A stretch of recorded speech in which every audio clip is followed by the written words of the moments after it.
बिस्मिल्लाहिर्रहमानिर्रहीम। अस्सलामुअलैकुम। मेरी उम्र बढ़ती जा रही थी, लेकिन मेरी अभी तक शादी नहीं हुई थी। मैं अपनी अम्मी और 12 साल के भाई के साथ अपने छोटे से घर में रहती थी। मैं बहुत ही खूबसूरत थी और अपनी उम्र से बहुत कम दिखती थी। मेरी उम्र की सहेलियों की शादियाँ बहुत पहले हो चुकी थीं, लेकिन मैं अपनी पढ़ाई मुकम्मल करना चाहती थी। इस वजह से जो भी मेरा रिश्ता लेकर आता तो मेरी अम्मी यही बोल देती कि मैं अभी पढ़ रही हूँ। इसी वजह से मेरी उम्र काफ़ी बढ़ गई। अब कोई अच्छा रिश्ता आना मेरे लिए किसी मौजज़े से कम नहीं था। पढ़ाई के बाद मैं घर में फ्री रहती थी। कुछ दिनों के बाद मैंने कंप्यूटर कोर्स शुरू कर लिया ताकि मेरा ध्यान इस तरफ चला जाए और कुछ दिन आराम से गुजर जाए। इस कोर्स को करने का मुझे बहुत फ़ायदा था।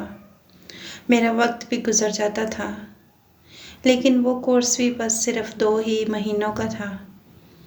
इसके बाद मैं सोचने लगी कि अब मैं क्या करूं। तो मैंने कुछ दिनों के लिए बच्चों को ट्यूशन पढ़ाना शुरू कर दिया। बच्चे हर रोज़ ही मेरे पास पढ़ने आते थे, तो मैं उनको पढ़ाने में मगन हो जाया करती थी। लेकिन कुछ ही दिनों के बाद मेरा इस चीज़ से दिल भर गया। मैं रोज़ अपनी सहेलियों से मिलती थी। वो एक मौलवी के पास पढ़ने जाती थी, लेकिन वो मुझसे 5-6 साल छोटी थी। वो मेरे सामने उस मौलवी की बहुत तारीफ़ करती। उसकी तारीफ़ से मेरा भी दिल करता था कि मैं उसे देखूं, क्योंकि सुनने में वो बहुत अच्छा था। इसी वजह से मैंने अपनी अम्मी से कहा कि मैं अपने छोटे भाई फरहान को मौलवी के पास लेकर जाती हूँ, क्योंकि उसे इस उम्र में मौलवी से पढ़ना चाहिए। तो मेरी अम्मी ने मेरी बात मान ली। मैं अपने छोटे भाई को लेकर मौलवी के पास चली गई। मौलवी सच में वैसा ही था जैसा कि मेरी सहेलियों ने मुझे बताया था, पर मैं फिर भी वापस आ गई। अब मैं अपने भाई को हर रोज़ दोपहर को मौलवी के घर से लेने जाती थी, क्योंकि उस वक़्त मेरी अम्मी बिज़ी होती थी। मेरा भी बहुत दिल करता था कि मैं भी इस मौलवी से पढ़ सकूं, क्योंकि और भी बहुत सी लड़कियां उससे पढ़ती थी, बस मेरी उम्र उन सबसे ज़्यादा थी। इस वजह से मुझे लगता था कि वो मुझे नहीं पढ़ाएगा। एक मर्तबा मैं अपनी कज़न के घर गई, जब मेरी अम्मी मेरी जगह मेरे भाई को मौलवी के घर से लेने गई। लेकिन वो जैसे ही मेरे भाई को लेकर घर आई, तो अम्मी मुझे कहने लगी कि कल से मैं भी अपने छोटे भाई के साथ मौलवी के पास जाया करूँगी पढ़ने के लिए। मुझे अम्मी की बात सुनकर हैरानी तो बहुत हुई, पर मैं खुश भी हो गई, क्योंकि मेरी दिली मुराद जो पूरी हो गई थी। अब मैं भी अपने भाई के साथ रोज़ मौलवी के पास जाती। मेरा रोज़ का मामूल बन चुका था, लेकिन मुझे कुछ दिनों से अजीब अजीब लगना शुरू हो गया था,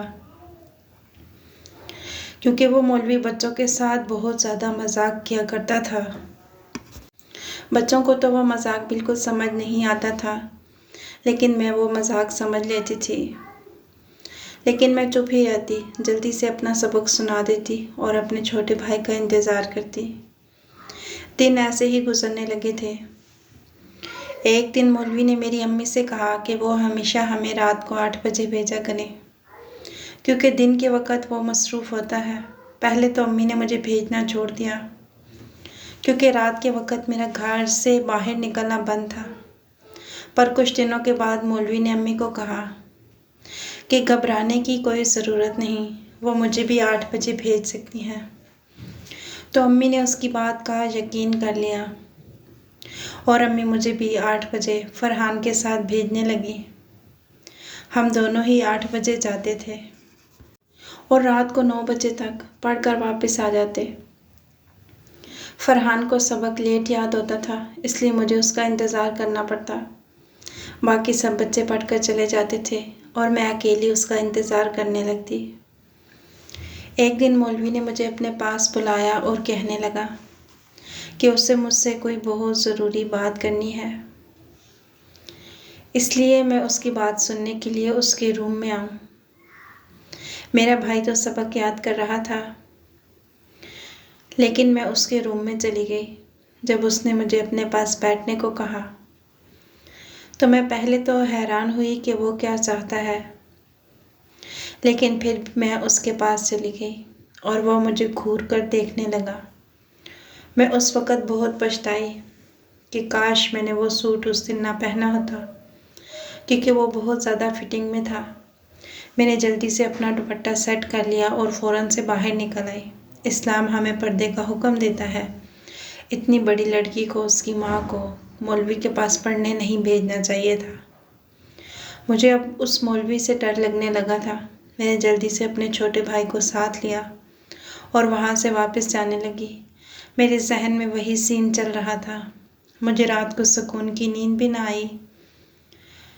मैंने सुकून का सांस लिया था। जब सुबह हुई मैं किसी मुसीबत में नहीं पड़ी। मैंने फैसला कर लिया कि अब से मैं मौलवी के पास पढ़ने नहीं जाऊंगी, क्योंकि अभी तो मेरी शादी भी होनी थी, इसीलिए मुझे अपनी हिफाजत करना थी। लेकिन मेरी अम्मी को इस बात का बिल्कुल भी इल्म नहीं था और मैं उन्हें बता भी ना सकी। जब भी अम्मी मुझे ज़बरदस्ती मौलवी से पढ़ने के लिए भेज देती, मैं अब जल्दी से अपना सबक सुनाकर वापस आ जाया करती थी और अपने भाई का इंतज़ार भी ना करती थी। दिन ऐसे ही गुजरने लगे। एक दिन मेरी अम्मी को किसी की शादी में जाना था, इसलिए वो मेरे छोटे भाई के साथ शादी पर चली गई, पर उन्होंने मुझे मौलवी से पढ़ने के लिए भेज दिया। मैं उस दिन काफ़ी ज़्यादा परेशान हुई, लेकिन मेरे पास और कोई चारा न था।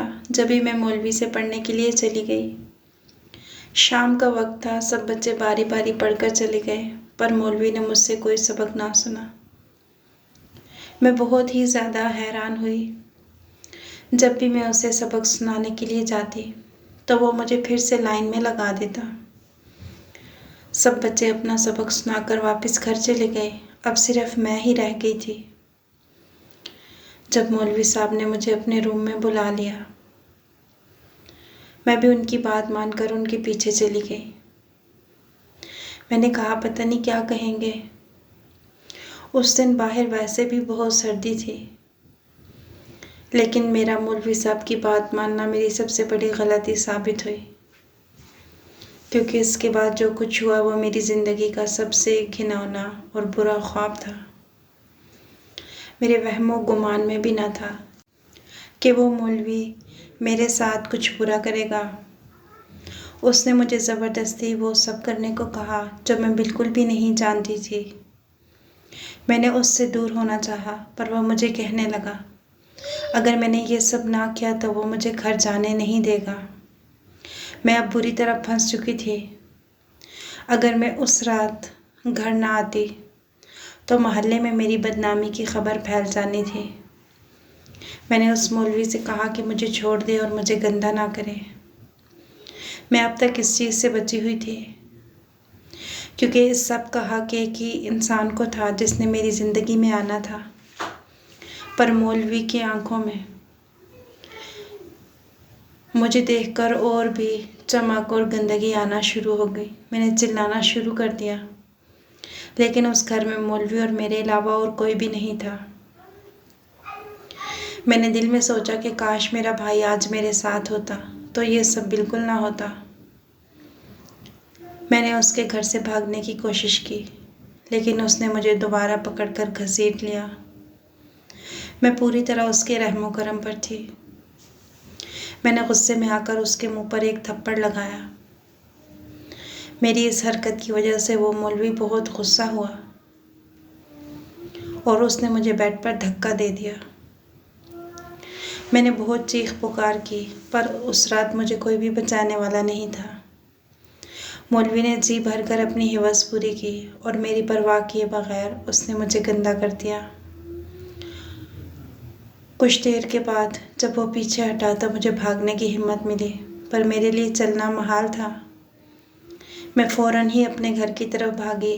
रात के 11 बज रहे थे। मुझे लग रहा था कि मेरी अम्मी वापस आ गई होंगी, लेकिन मैं जैसे ही घर गई तो घर में कोई भी मौजूद नहीं था।